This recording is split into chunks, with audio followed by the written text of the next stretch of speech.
You should know how special you really are. There is no place like this. And yet still we're different. Right? This is not a synagogue. Well, that's really what this war is about. It's become so crystal clear to me. And that really is the message, hope that all of the stories that I'll tell will culminate to is really where is this all going? And it's going towards a brotherhood. Well, I'll start from the beginning. It was 9 o'clock at night. We put my 4 kids to bed. Tehila and I were sitting on the couch, talking about our day and talking what the next day was going to look like. And I get a phone call. And they say, Platoon Sergeant Jeremy Gimpel? I said, yes. He says, the Hamas is shooting rockets on Israel. It's become intolerable. You have 3 hours to meet at the emergency pickup spot. We're going to war. So, I'm 34 now. I have 4 kids. Got a full-time job. Some would say even more than a full-time job. Everything stops. Being a father stops. Being a husband stops. Whatever job you might have stops. Within 3 hours, 97% of the Israelis that were called up, my unit, 97%, 60,000 Israelis were called up. That means 60,000, everyone stopped. You may be a shop owner, a business owner. Imports may have been coming in the very next day. Your boss may have deadlines for you. Everything stops. In 3 hours, 97% made it to the pickup spot. The only reason it wasn't 100% is because it's summertime and people were on vacation and they were farther away from their house than they should have been. But if you imagine reserves, meaning people don't have to come, meaning they could just be like, well, I'm getting out of here. I don't want to go to Gaza. Everyone came. No one dodged the draft. Every father. And you look at them, the admiration that I have for my soldiers, because we're in the same unit now for years. It's the same people. We train together. We live together. You look at them and they're just simple people. Lawyers, plumbers, electricians, builders, doctors. They're just regular people like us. Just, there's nothing spectacular about them. They're just simple people like us. All of them heroes. All of them are ready to give more than they should, sacrifice more than they should. All of them are heroes. It's unbelievable. We're filled with a country of heroes. It's hard to imagine, but it's a country of heroes.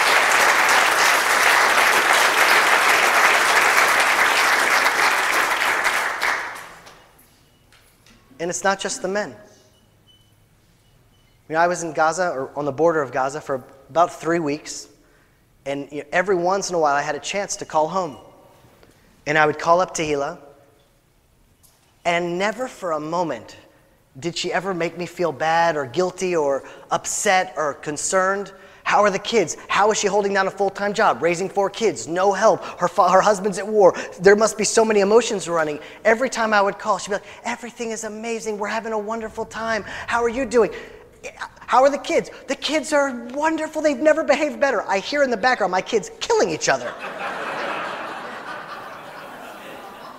But everything is amazing, because she didn't want my mind to be at all disrupted. She wanted me to be totally focused on the mission, not be concerned, not feel bad, not be worried about her. The entire country, what happened, we all left our individual lives for a moment. We all left our egos, our personal lives, our jobs, our families, our own individual, and all of a sudden, we started acting on behalf of Am Yisrael.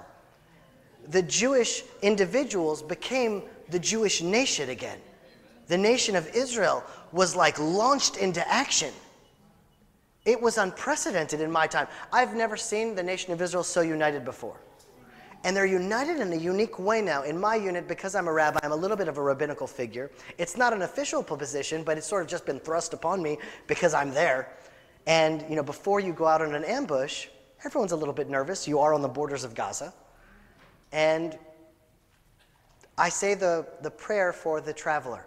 And it's a prayer that you say, if you're ever going on a long trek, maybe more than a few hours, car accidents, road accidents, plane rides, you say a prayer to God for a safe journey. The prayer of the traveler on an ambush in Gaza takes a whole new significance. And so, on the mission, there usually is like an army, armed vehicle, and they would drop people off, in units of about 10, all along different places, and then you trek into what I guess should be enemy territories, even though it's really right on Israel. It's in Israel. It's on the Gaza border. But we trek in to not be seen. And so let's say there's, I'm making this up, 50 people on the armed transport. And so, I get up in front of everyone and I say the prayer. Now, in my unit, the 60,000 people that were called up in reserves, it's calling up people from all over the world. The ingathering of the exiles that every prophet speaks about. It's mentioned over 40 times in Tanakh. It's the most prophesied event in all of the Hebrew Bible, the ingathering of the exiles. When you go to my army unit, you look around and you're like, wow, there's Jews here from North America like myself, South America, France, Switzerland, England, Morocco, Yemen, Syria, Australia, India, Russia, Ethiopia. You're like, the whole world is in my army unit. 72 languages have been ingathered to Israel. It's unbelievable. It's a microcosm of the whole world has come back to Israel. And so all of us are a little bit different. So you'll have, more observant Jews, less observant Jews. All of us are religious people. I've discovered that. They may call themselves secular. They're religious. They may not be that observant. They're religious people. They totally transcended their own individual lives and connected to a force much larger than them, every single one of them. And what happened when I said the prayer for the traveler was amazing. You say, may it be the will of my God and the God of my fathers that you should walk with us in peace. And the whole unit, amen. Mohawks, amen. You should march with us in peace. Amen. Guide us in peace. Amen. The whole unit, like loud. Return us in peace. The whole unit, earrings, everything. The whole unit united. Amen.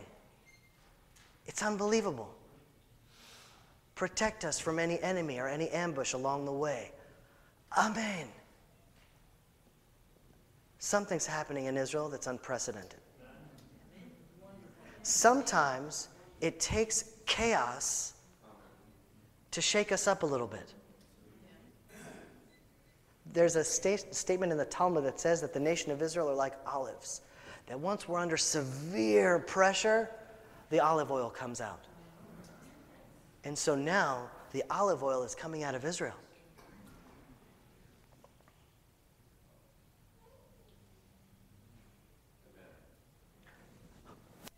See, the ingathering of the exiles, 60,000.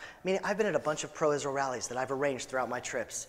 If you can get 300 Jews together in Atlanta, big success. Big success. 300 Jews came out to a pro-Israel event. Fantastic. 60,000 Jews at the drop of a hat all of a sudden came. Launched into action. And then what comes of that is divine blessing. You've all heard about the Iron Dome. The Iron Dome is a technology. It's unbelievable. It's a rocket that's being shot in from Gaza. Within 30 seconds, a laser technology spots it, tracks it, and then zaps it, blows it up in midair in the middle of a zoo. Are we in Star Wars? It's unbelievable. Well, what happened? When the Jews come together like that, just divine blessing is poured upon them. And here's what I mean. I've seen the Iron Dome in action multiple times now. And there are two things about it that are really remarkable. The first one is, it doesn't really make a noise. Sometimes it does. You would imagine two rockets hitting each other. You would expect boom, boom, boom. It doesn't really do that. It goes like this. Pew, pew, pew. The second thing that's amazing about it is you see the rocket coming in from Gaza with like a white smoke screen behind it, but you don't see the Israeli rocket that intercepts it. So what it looks like is rockets coming into Gaza and then pew, pew, pew. With a little bit of creative thinking, not a lot, it looks like the finger of God is stopping rockets coming into Israel. Like this.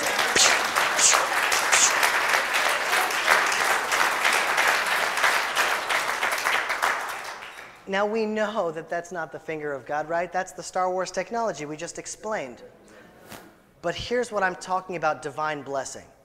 For anyone that's really ever spent time, just a little bit, in prayer, in meditation, in thought, knows that thoughts don't come from us. They come through us. Thoughts just come to our minds. We're not trying to think of them. They just come to us. If you sit quietly, you'll hear yourself talking. You'll hear thoughts that are in your head. Thoughts just come to us.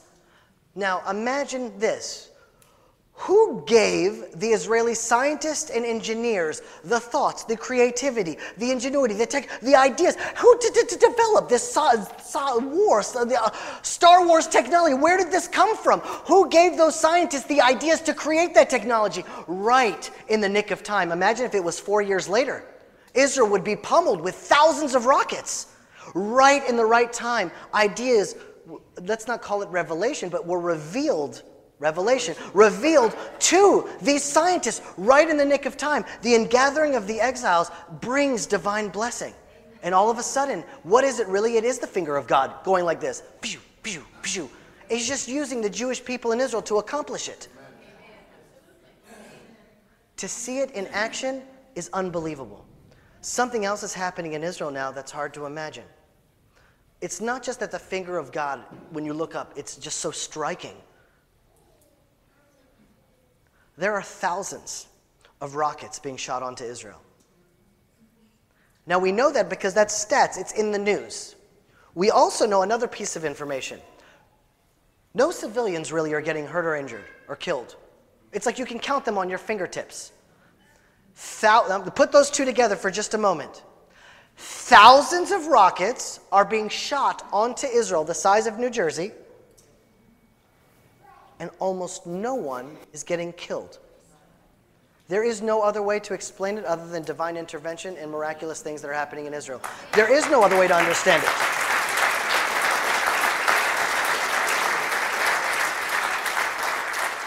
To put it into perspective, one rocket, years ago, but really what's a year? Years or months? So months ago, one rocket was shot onto Saudi Arabia, 200 people died. One rocket. I'm going to say this again now.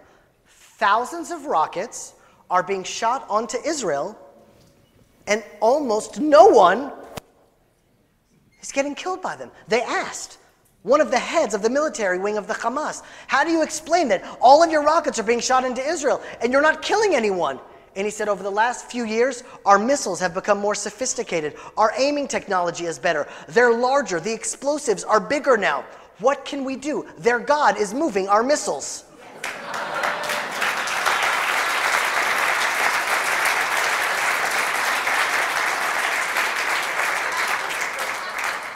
Because it's stories that don't make it to the American press. Meaning, there are endless stories in the Israeli press. One of my missions, now that I'm out of the army, and now that I'm going to be going back in 2 weeks, is to take these stories, translate them in English, and send them out to people so they would see what's happening, because it's an endless amount of stories, and they're all pretty much the same. I was in my living room hanging out. All of a sudden, I got thirsty, walked into the kitchen to get a drink, and boom, my living room blew up. The kindergarten teacher, all of a sudden, the night, she just started getting sick. The next morning, kindergarten was canceled. A rocket came, would have killed 50 kids, but no one was there that day because kindergarten was canceled. The stories are endless of it hit a gas pipe. They just the other night turned the gas pipe on, would have blew up the whole building. But it just so happened, coincidence, that they turned off the gas pipe exactly the night before it hit. The stories, you can't, because thousands of rockets are being shot onto Israel, and almost no one it's unbelievable. Also, it's not called the Iron Dome in Hebrew. In Hebrew, it's called Kippat Barzel. This is a kippah. So it's called an iron kippah. So all of Israel now knows that there is a big invisible kippah that's protecting us. And they say it all the time. Yep, big kippah's protecting us now. Everyone knows it. It's unbelievable. So there's things that Jewish consciousness now is shifting. And soon, world consciousness is going to follow. Hopefully, this talk is just like an introduction to what's happening there from the front lines. Because a new evil is arising in the world. And they're gaining strength in the world. And they're coming after us. It happens every generation. We sing it in the Passover Haggadah. In every generation, someone tries to rise up against God and his people, and God strikes them down.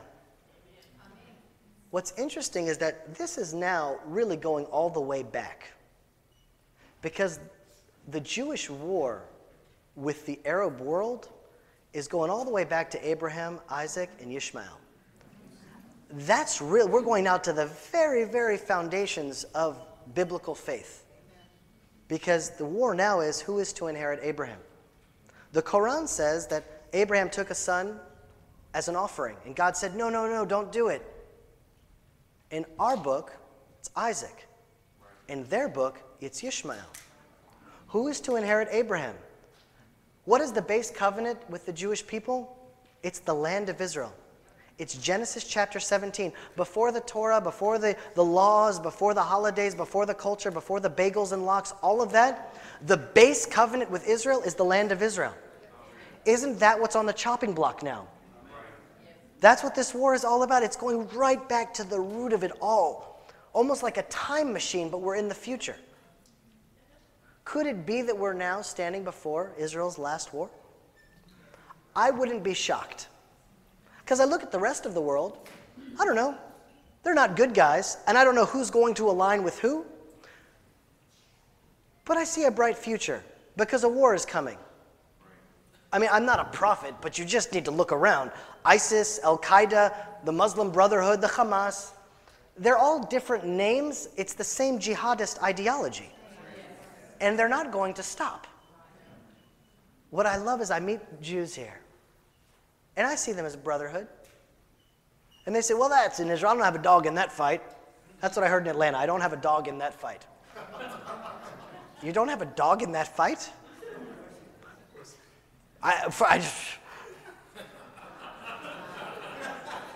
Let's say you're not a part.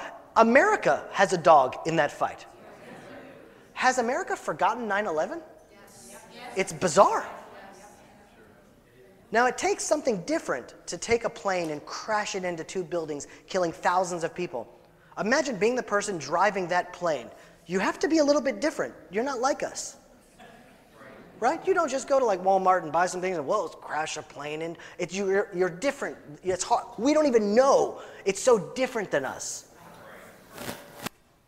Why hasn't America been attacked yet? It's a question I'm asked all the time. Well, 9/11 happened. How hasn't it happened again? It's weird. Well, here's the truth, in my opinion. They did 9/11, Al-Qaeda and their cahoots, and then America came out and kicked their butts. They said, whoa, we're not doing that again until we're ready. And now they're waiting until they're ready. And the next time they strike, it's not going to be 2 little towers. Iran is building a bomb. A nuclear bomb, it's not going to come to Israel. Our borders are guarded like hawks. I know, I protect them. Israel is too small. The Iron Dome would intercept a missile. It's not coming to us. I've also been to Texas. You can skip over the Texas-Mexico border. You don't need tunnels. You can just be like, hola, amigo, I'm walking over. That's it. That's all you need to do. They're not coming for us. In their ideology, which we're going to get into quite soon, America is the beacon of freedom, the big Satan. Israel is like a little satellite of America. We're like a little New Jersey. We're like a fly on the wall. We got to get rid of Israel, yeah. But then the big war with the 150 million jihadists. Because if we just say 10%, we all know it's more than 10%, but let's say it's 10% of the Muslim world. That's 1.5 billion. 10% is 150 million. They're coming after America. It's just a matter of time. When evil arises in the world, it attacks the Jew first. In the 1930s, the Nazis began gaining strength. Mid-30s, they started systematically annihilating the Jews. 6 million of us were killed. It got to Pearl Harbor. They were going to come after the whole world. But it started with the Jews. And in the 1990s, the Hamas started blowing up buses in Jerusalem. It got to 9/11, and if America doesn't wake up fast, it will get to something worse. Because they want to take over the world. And it's not like, just listen to them. They're not hiding it. They're very honest. They're telling us what exactly they want to do. So they don't have a dog in that fight. We're on the front lines of America's war. Now, how has that happened? Why is it that Israel and America are aligned? How is it that I feel a brotherhood with this place, even though we're not physical brothers? Here's what's dawned on me. We're spiritual brothers. And I don't mean that theologically. I mean it's something much more down to earth. Here's what I mean.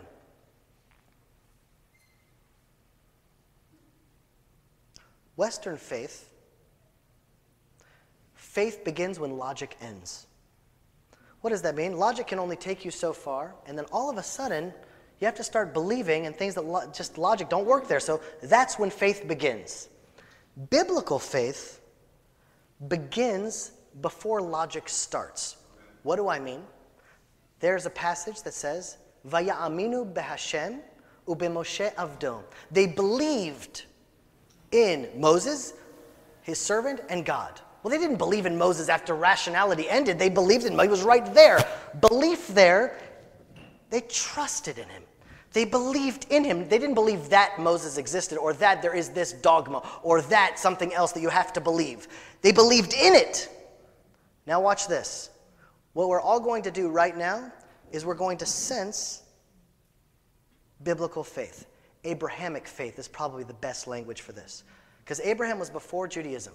It was before the Torah. It was before the law, before everything. He had something that was before, internal, that all of us share. And here's where it begins.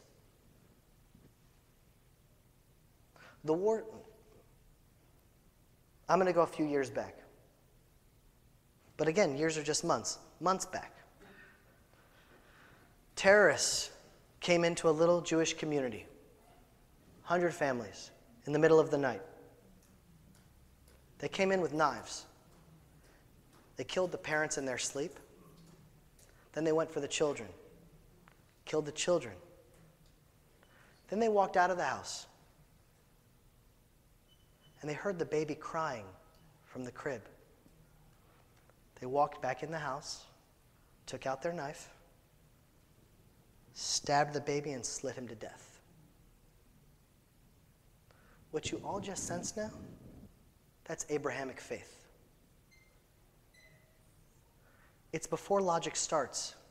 You know that that's evil. You know that that's wrong. I don't need to discuss theology. I don't have to talk about the different theological perspectives of dogma and creed. You know that that's evil. The media and the political class here, the Obama administration right now, secular. What does secular really mean? Secular means God does not exist.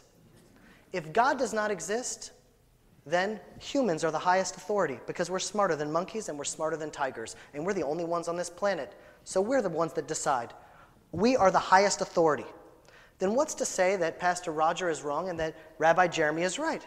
So what seculars would say is, well, he has his truth, and I have my truth, and she has her truth. And we all have our own truths. In comes the enemy. And we see evil. And we sense it inside us. And we know that's not true. That's evil. That's wrong. Thou shalt not murder is a cosmic order, a higher authority than humans. That's what the kippah represents, that we're not the highest authority, that there is something beyond humans, that there is a cosmic order created, imbued in the universe. There is a truth in the world, not his truth, my truth. What they have is not truth. What they have is evil, and it's unacceptable, and I know it right here. It's before the debates of theology and religion. It's before logic even starts. I know it right here. And that's what America and Israel still have. And that's what they're warring against, because they don't have it. They believe in a different God. To their God, that's not evil. To their God, that's fantastic. It's so hard for us to wrap our mind around that because it starts before logic begins. We don't even know how to get into their mindset. But their faith, the one that's before logic, is a different faith than ours. That's what this war is now about. Now the secularists have lost their moral compass. They've lost that because we believe it's in everyone. Everyone has it. But if you do two things, you won't feel it. You won't know it. What do the jihadists do? They take their children at 3 and 4 years old, and this is what they say to them, day in and day out. Kill the Jew. Kill the Christian. Kill the Jew. Kill the Christian. Kill the Jew. Kill anything that's different than you. Kill the infidel. Kill, kill, hate, hate. If you do that enough to 3 and 4 year olds, you'll create demonic children. You'll create suicide bomber children. To graduate kindergarten in Gaza, they dip their hands in red paint and they lift it up. This is the blood of Jews. This is the blood of Christians. If you do that to children, you'll create demonic children. Even though they have that inside them, they won't feel it anymore. Or, if you play this game long enough, he has his truth, I have my truth, they have their truth, he has our truth. There's no right, there's no wrong. You'll lose it also. You'll lose your moral compass.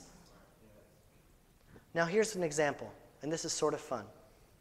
Every time I go to the TSA, I usually wear my tzitzit out, but I literally bought this shirt right before I got here because I wanted to look nice. And usually, the TSA will ask me, because I usually wear these guys out. They'll ask me, what are these? You know, because they're nervous. Maybe they're lasers. I don't know. They'll say, what are those? And I have the best answer now. I thought of it on this trip. I asked them, have you ever heard of the WWJD bracelets that people wear? And they're like, yes. And I'm like, this was the first biblical WWJD bracelet.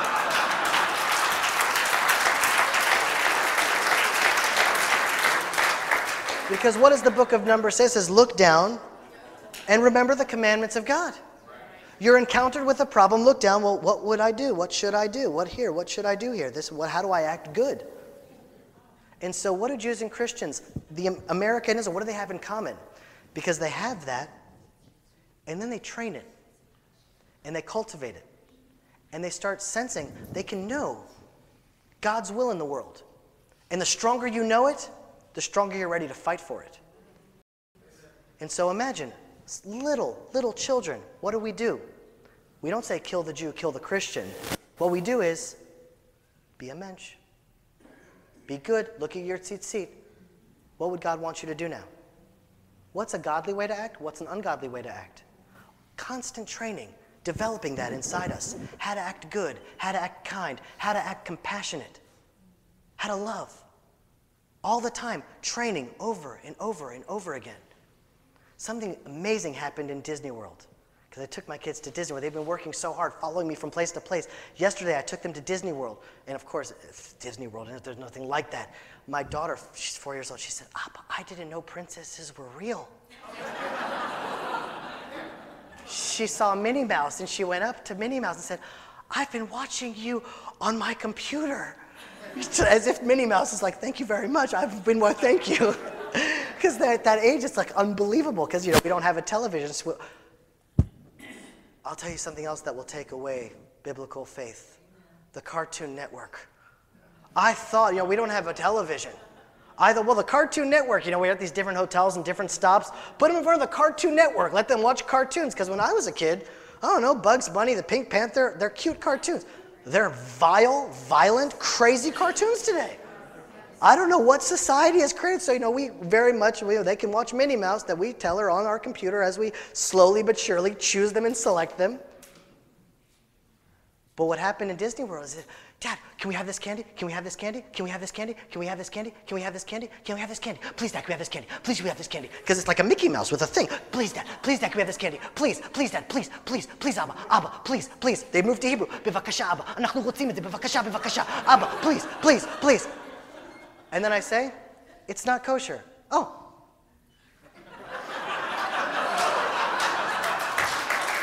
That's it. But why am I telling you that story? Because they had an urge to do something. Obviously, treats are not healthy. Treats are not good for you. And imagine, oh, it's not kosher. I got to do the right thing. Stop. do the right thing. Training from such a young age to do the right thing over and over again. Imagine, what is the WWJD thing? It's the same exact thing. You see a poor person on the street, you look at your bracelet, you're like, okay, where's my money? I'm going to get tzedakah. Because you got to do the right thing. You got to train yourself to do the right thing. And the more you train, that's really what halakha is. That's what Jewish law is. It's training and cultivating the biblical Abrahamic faith. And that's what this war is now returning to. Those that have Abrahamic faith, those that can go back to the very beginning, we're at war now. Because the other side has a different God.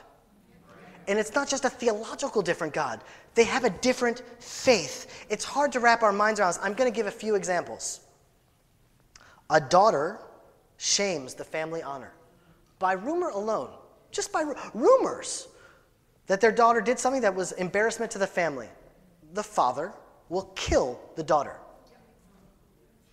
That's just abhorrent. It's hard. Really? That's 3,000 years ago, the Arabs in the Middle East were taking their children and sacrificing them to Molech. That's the backdrop of the story of Abraham and Isaac, right? So Europe, Jews and Christians, there was a renaissance.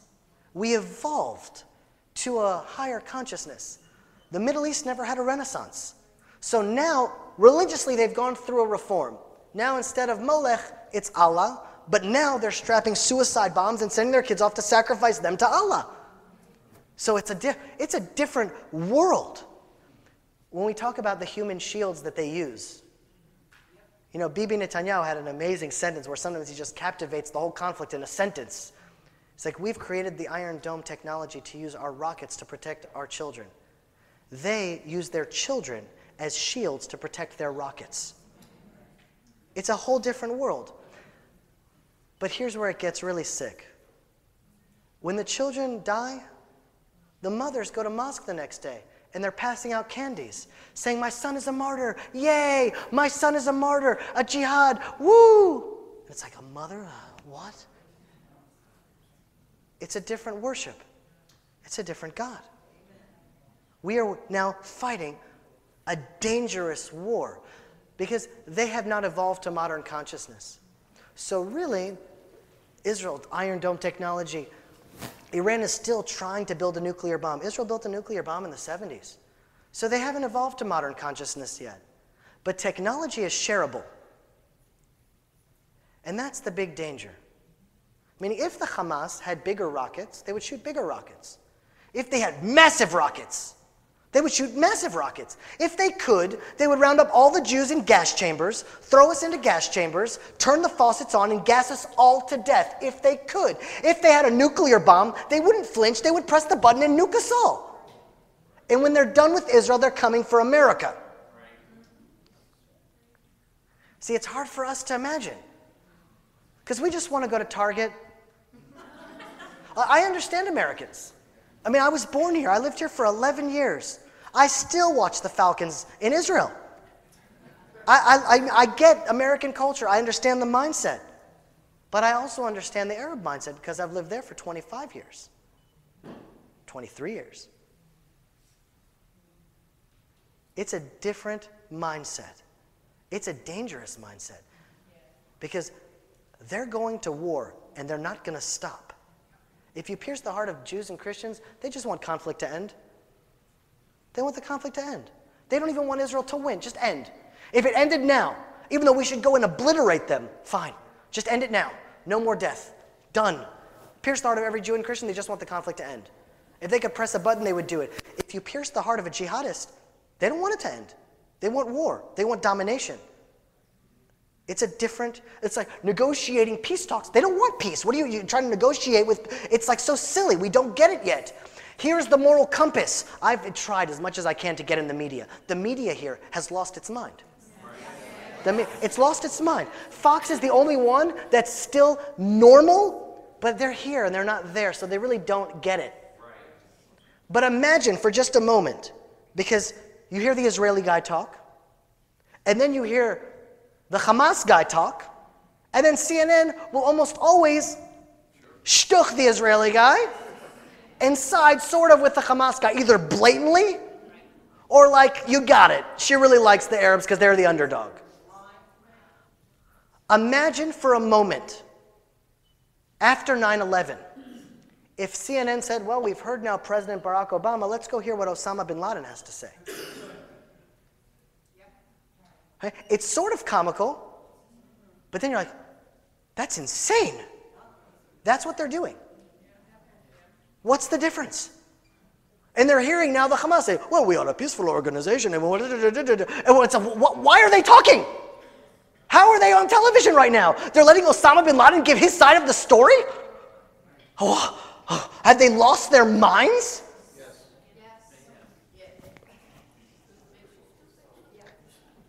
The disproportionate response. Have you heard that one in the news? Israel's the disproportionate response because Israel has killed 2,000 Palestinians who have elected the Hamas as their leaders.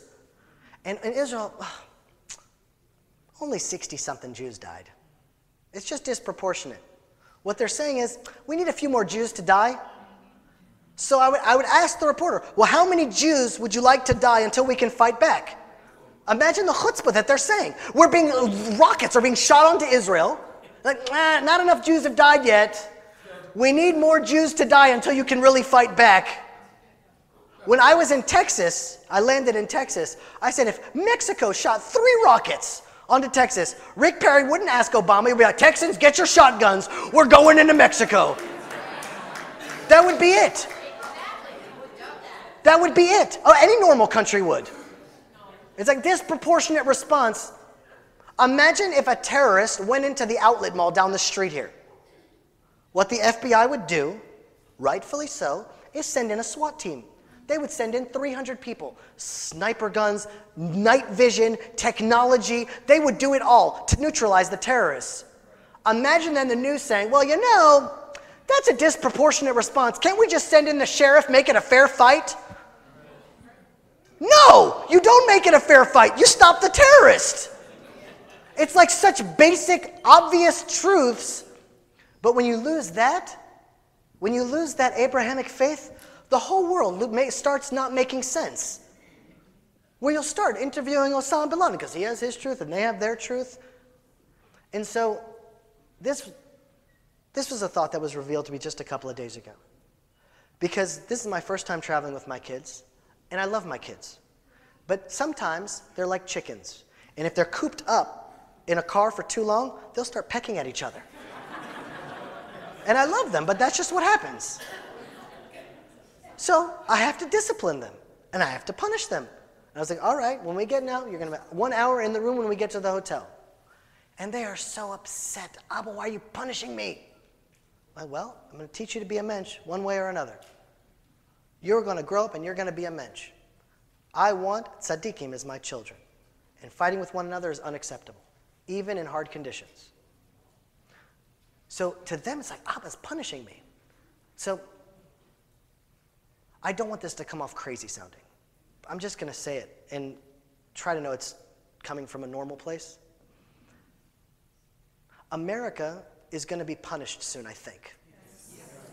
But it's not punishment from hate or angry. It's a father trying to recalibrate his children's behavior.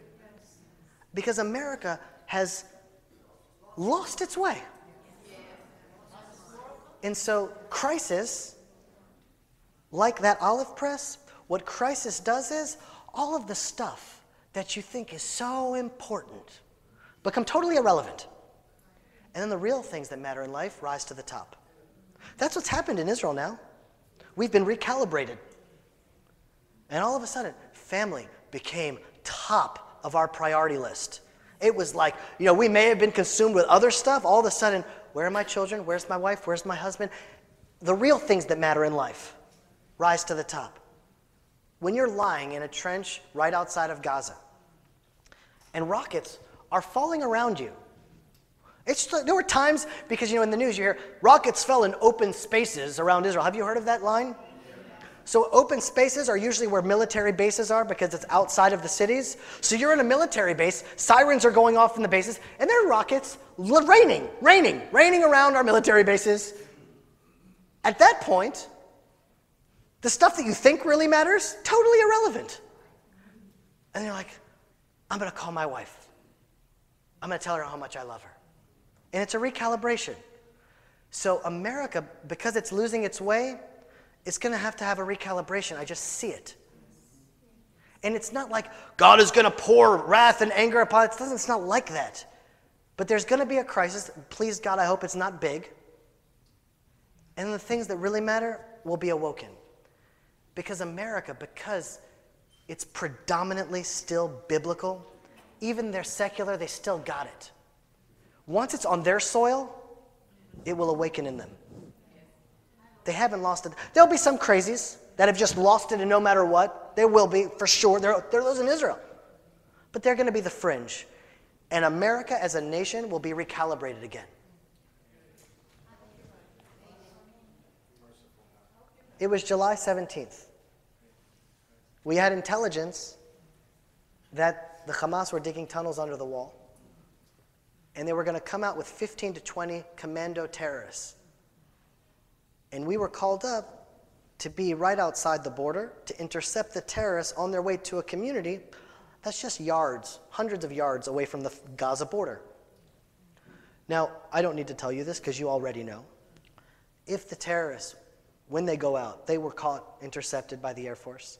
They had rocket-propelled grenades, hand grenades, submachine guns, machetes.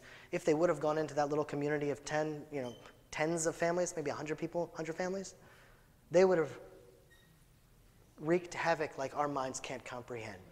It would have been so horrific. So thank God the army girl that was watching the screens that night, the cameras, wasn't talking to her friend or sipping a cup of coffee. She saw, called the Air Force. Thank God the Air Force was right in the area, and the Air Force intercepted them on their way. We were sent out on that mission. It was a 48-hour mission. So 15 terrorists were intercepted, and we didn't know where there were going to be another 15, so we were there for 2 days. On the way in, as I said, they drop us about 4 kilometers off, and then we make it by foot in order to stay covert and undercover. So I'm a platoon sergeant. Ari, of course, is my sharpshooter with me in our unit. So Ari and I are trekking together, and we're inside a riverbed that gives us cover, and we're sort of on the wall of it on the inside. And, well, the land in Gaza is really sandy. It's like sand dunes. So sometimes it'll look like rocks and stable ground, but sometimes your foot will just sink into sand. So on the riverbed, what happened was my left foot, the earth beneath it, collapsed into the riverbed, and then all of my equipment, 100 to 120 pounds, water for 2 days, food for 2 days, my gun, my ammo, all of my equipment, all of my stuff came snapping down on this knee that sort of stayed up like that. So you're not supposed to yell on an ambush. Oh well. And I got up and I looked at my knee and it looked like a basketball. And we had just got notice that 15 terrorists were intercepted. We were 2 kilometers in. I was not about to abort the mission. I wasn't going to call us back. Because at that point in the soccer game, when your knee looks like a basketball, that's when you sit on the bench and you bring over a medic. Well, in the border of Gaza, that's when you suck it up and you walk for another 2 kilometers with all your equipment. And so I got to our position, stayed there for 48 hours, and on our way back, I don't know exactly what happened. My theory now is food poisoning, but it was so hot because the daytimes in Gaza, in the summertime, it's desert. It's blasting out. I mean, I made a personal, Ari and I, we said, all right, if the Hamas come at 2 o'clock in the afternoon, that's it. We can't, it's just too hot. With ceasefire, we'll call for a ceasefire. It's just so hot. It was so hot. And so on the way back, the 4-kilometer trek, by this time, people realized what the situation I was in. They took all my equipment, and I'm like walking, so I had like just the bare minimums. And, food poisoning is food poisoning. I'm not going to get too graphic, but I said, guys, hold on a second. Walked off to the side, and then my stomach came out of my mouth. And then as I pull my head back up, you're still a little bit dizzy right there. Fire. We're under fire from the border. Bullets are being shot in our vicinity. At that point, exactly, I start laughing. Because I'm like, this is the worst mission ever. This is terrible. And so I was like, well, okay, guys, find cover. Yeah. All right, hold on. Okay, there's a boulder. Just a minute. All right. Guys, 360, we'll be all right, don't worry. I want you all to know, and this is true, there was never even a moment that I was nervous. I really laughed. It was a sincere laugh. I was like, okay, I guess we're being shot at now. All right. Well, rockets have been raining around us. Now we're being shot at. This is fun. Thank you, God. All right. Here we go. I'm going to find cover because I know that's what you're supposed to do. That's what they train you in the Army when you're under fire. Find cover. But really, I just kind of hobbled over there laughing along the way. It's weird because everyone that's been to Israel senses it. You get off the plane, and on the news here, sounds always chaotic. You get off the plane, it's like, this is the safest place in the world. It's a sense of protection and safety that you just... My kids are terrified in Orlando. Terrified. My 7-year-old, he didn't know where we were for about 30 seconds. Even though we were right behind him, he almost had a heart attack.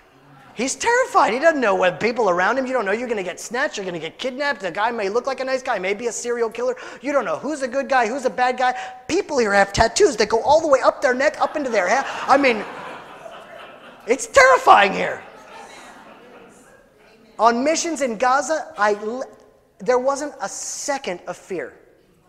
There was a sense of protection that can only be sensed once you're there.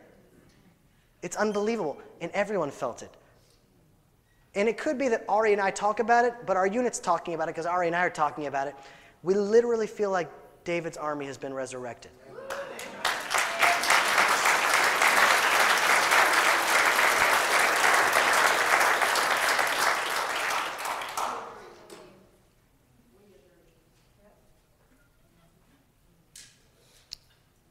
I want to make one point really clear. And I've made this mistake a little bit in the media, and then I've tried to explain to the media who our enemy is. Because they want me dead, they want my children dead, they want my wife dead, they want my dog dead. It's a demonic enemy that the world needs to recognize that they're violent, scary, nationalist, religious, ideological killers. But even if they were really nice, I like Canadians. Let's say they were Canadians. If Canadians were shooting thousands of rockets onto Israel, Israel would have every right to do everything it had to do to stop rockets being shot onto its borders, even if the people were really friendly. The fact that they're not is because friendly people don't do that, but it has nothing to do with how good they are, how bad they are. Israel has a right to defend itself at all costs.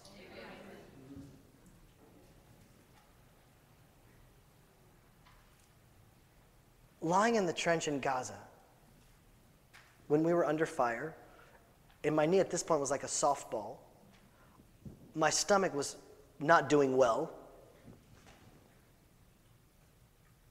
I thought back to the day before I was called up. And I was sitting in my office in Jerusalem, sipping an herbal tea in the air conditioning, right next to Ben Yehuda. And when you're called up to reserves on an emergency call-up, the army isn't prepared for 60,000 soldiers to just come. How do they feed them? So the army has what we call manot krav, which are war food. What is war food? It's canned beans and tuna. Canned beans and canned tuna. So when you have canned beans and canned tuna for breakfast, and then again for lunch, and then canned beans and tuna for dinner. Oh, and that was just Sunday, because Monday you're going to have canned beans for breakfast. By Tuesday and Wednesday, and then Thursday, you become a tuna fish with beans coming out of your ears. But you're so hungry, and there's nothing else to eat. And I was thinking about my herbal tea right next to Ben Yehuda, where all the beautiful kosher restaurants are. And I see everyone around me, and they're eating beans and tuna. All of us. When we got back to the base, my friends called me, and they said, Jeremy, what can we do? How can we help? Could you order us some pizza? And they said, absolutely, open check, order as much as you need, Cokes and pizza on me tonight. When the pizza arrived at the base, it was as if the Messiah had come. The pandemonium. Pizza! Coke! Coke! Oh my! Because we're drinking hot water, because it's in Gaza, it's just blasting hot. Beans and tuna, day after day after day after day. Pizza came. The things that make us happy, the amount of stimulation, the Disney worlds that we all need to do in our own way, pizza and Coke made these soldiers happier than anything I've ever seen. And so war has done tremendous damage, and at the same time, it's woken Israel up. And my hope is, and that's really why I'm here, I couldn't leave my family behind, so they're all here with me now,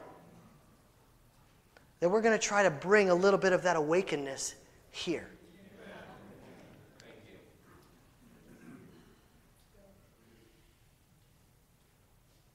Here's my last point. And then I'll have like questions and answers so people can, I'm sure everyone has questions about things that they want to know about. This is going to sound cliche. And I've said this to synagogues and it sounds cliche to them, but I'm just going to tell you the truth. Prayers are being answered now. They're being answered in ways that you can't sense it until you see it. But you can know it.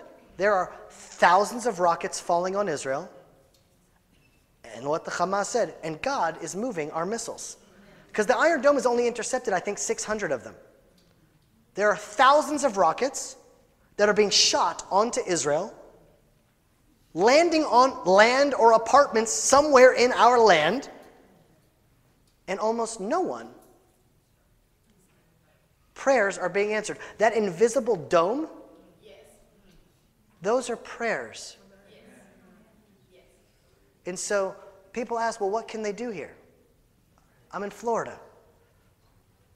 You don't need to be in the army right now, because all of you are in the spiritual army of Israel. And so now, the one ask that I have is I want you all, because we know that thoughts change reality. We know that. Before religion, you think happy thoughts, think positively, your day will be a happier day. It will manifest in the surroundings. Your boss will treat you better. Your wife will be happy. Your kids, you think your thoughts create your reality. What is prayer if not focused thought and intention? So if people's thoughts and hearts and intentions are focused on Israel, we're at a stage in history where God is shining his light on Israel again. And our prayers are literally now protecting Israel. It's unbelievable. People say, oh, if I was around in the 6-day war, 6 days, I would have seen that miracle. That would have been amazing to only see that there. I would have seen it. 1948, how did we do it?